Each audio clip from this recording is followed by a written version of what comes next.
औलिया इकराम की ज़ियारत पर फातिहा करना जायज़ है? जी जायज़ है, फातिहा ना पढ़े, आप वहाँ जाके दुआ करें, अल्लाह ये जो औलिया अल्लाह में से यहाँ पे जो वली दफन है, इनके अगले पिछले गुनाह माफ़ कर दे, जो इन्होंने छुप के किए, जो लोगों के सामने किए, वो माफ़ कर दे। अल्लाह इस वलीउल्लाह की कब्र में कीड़े ना पड़े।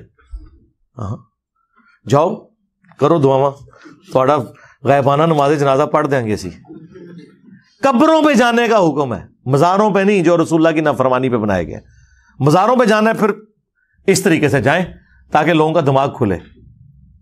फिर वहां आप कहें कि अल्लाह जो इनकी कब्र पे ये मज़ार बना है और तेरे नबी ने फरमाया था कि कब्रों पे इमारतें मत बनाना, अल्लाह अगर ये बाबा खुद बनवा के गया तो अल्लाह इसके इस हराम काम को माफ़ कर, अगर इसके पिछलों ने बनवा के इसे मुसीबत में डाला तो या अल्लाह उन्हें भी हिदायत दे और ये मज़ार तोड़ें।